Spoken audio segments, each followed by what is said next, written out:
Hello and welcome back to Frogboy X1 Gaming. I'm Andrew, and today we are going to talk about why the Xbox Series X is the most next-gen console on the market today. The Xbox Series X and S now are freaking... There's really so many different features that the Xbox has that the PlayStation has yet to get, and maybe they're in the work. Kind of why I keep making these kind of videos is so that maybe somebody from Sony will watch and understand that, hey man, this does matter to some gamers. A lot of gamers out there, you know, I see in my comments all the time, you know, oh man, people don't care about resolution, people don't care about that, people. Yeah, you're right. A big base of both the consoles that buy them don't care about resolution and all that stuff. Hence the reason we have an Xbox Series S. It's targeted directly for those people. They don't need to go out and buy an expensive 4K TV to take advantage of their next-gen console. So I applaud Microsoft for taking that route and providing that option because, yeah, there are people out there that just don't care about resolution.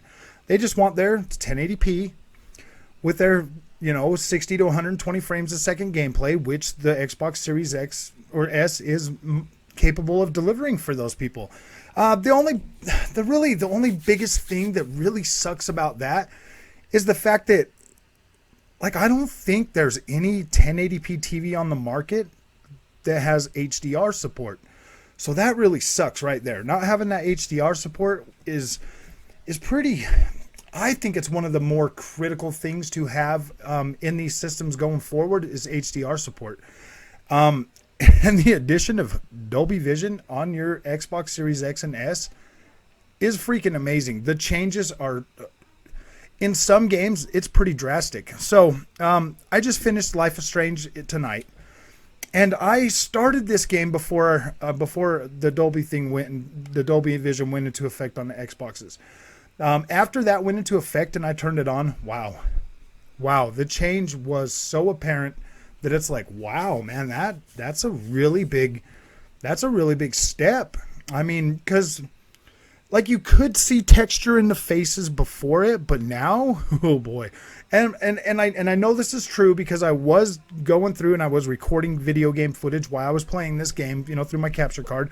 With my capture card, I don't get Dolby Vision pass through.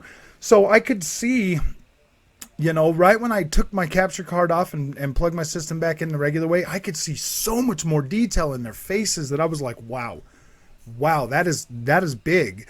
If you don't have a TV that handles Dolby Vision, I do recommend you run out and get one as fast as you can. You're going to want these features for your consoles this generation. I mean, PlayStation is going to eventually get these.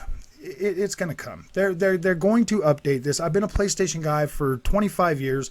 I know that PlayStation is eventually going to bring this stuff to the table. But the fact that Xbox is so forward thinking this generation to have so many of these things already in there, and the fact that I've already got a list over 60 games that I own that do support Dolby Vision, and these are not auto HDR games, because auto HDR games they are tapping into the Dolby Vision as well. These are games that I bought that already have HDR10 support that now will use Dolby Vision because that's what they were rendered in the first place. So it's native Dolby, and the change is drastic on a lot of these games. I'm telling you, like, some of these things look so freaking good now. There's so much more detail because of the wider color gamut with Dolby Vision, that you get so much more detail in everything. Everything has that fine detail because of the different color gradations. This is amazing. Like, this right here is an automatic visual upgrade to games that you already have. Not only do you get auto HDR, you also get, enhanced visuals on some of your games. Now you're getting Dolby Vision, 120 hertz display. You're getting FPS boost on a lot of titles. Like, I'm telling you, FPS boost to 60 frames a second. Dark Souls 3 with my TV upscaling the image, you know, closer to a 4K with Dolby Vision now. It looks pretty freaking good. Another one, Batman Arkham Knight looks freaking amazing. It looks way good now with all the Dolby Vision in there, and just the way it really brings out that image. What was another one I was just playing too? One that looks really good now. I'll think about it. I'll definitely think about it and come back to it eventually. But the change is so dramatic in some of these things that it's like, wow, I can't believe it. I mean, if you've got an Xbox, be proud. Like, be happy about that. Do not let anybody down talk you for the console that you like, man. I've been a PlayStation guy for 25 years.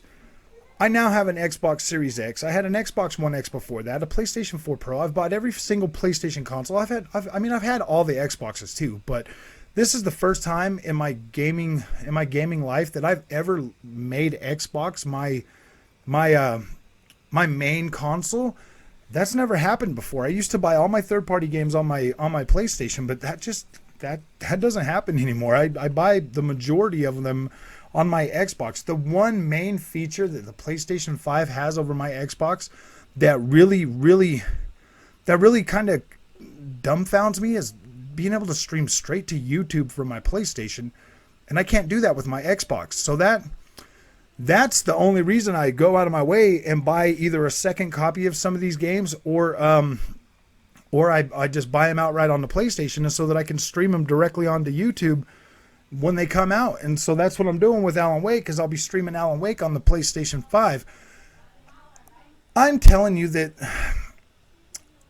the Xbox Series X and S are the most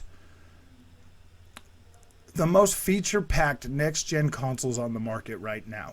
The PlayStation 5 is going to catch up eventually. They are going to be bringing more of these features online over the coming months. So that is going to happen. The Xbox is already there. The Xbox is going to start hitting its stride next month. When Forza Horizon 5 launches, that's when the doors are going to get blown off the Xbox generation. This is going to be the most intense battle for supremacy we've ever seen. I just spent the last couple of weekends playing that new Halo multiplayer beta test.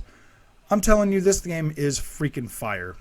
I'm not really that big into Halo. Like, I've never cared about Halo. This is literally the first time I've ever played the online multiplayer, and I love it. I think it's great. I cannot believe that they are launching that free to play. I would pay $60 just for the multiplayer of that game. It's that good. It's pretty fun. And I'm not just sitting here saying that. A lot of people have played that. A lot of people feel this way. The feeling you get when you start running, oh my gosh, it's so freaking cool. It's insane. Like, it feels good. It feels so good. And this world looks amazing. This is the best multiplayer looking first person shooter I've ever seen in my life. The only other one that comes close to this, the only other couple that come close to this is probably Modern Warfare and Battlefield. Like, that's it. And those two don't even get as detailed as this new Halo multiplayer experience does. I'm really excited for this generation. I'm still excited.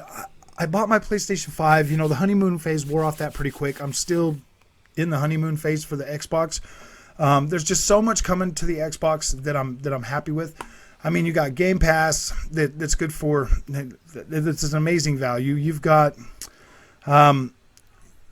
smart delivery, which is great. That's amazing. I mean, I just literally went through some ordeal on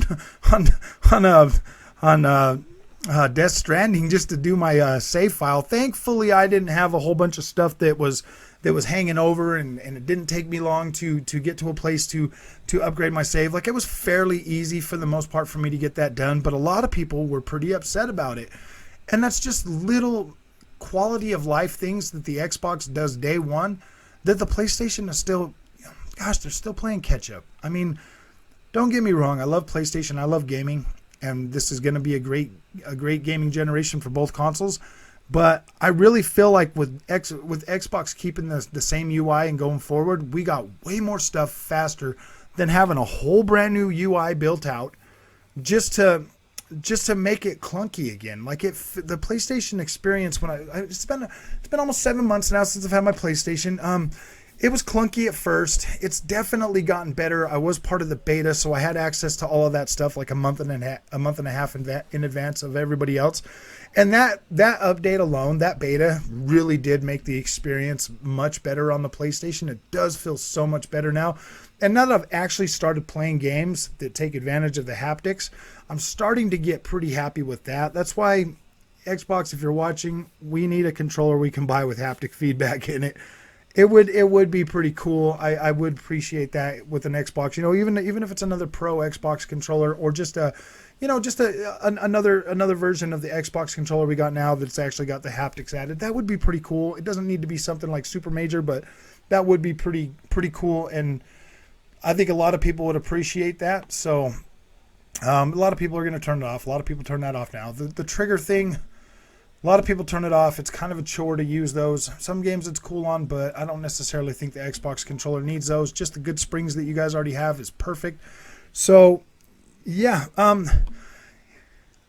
that's all I really wanted to say. I feel like Xbox is the most advanced next gen console on the market today. I mean, yeah, it doesn't have that really fast SSD, but the SSD that it does has gets the job done. Like, I'm not left wanting on my Xbox experience whatsoever. I feel completely happy with it. I'm glad with the minimalistic look that it has. I'm pretty happy with it. So if you like this content, don't forget to like and subscribe, and I will see you in the next one.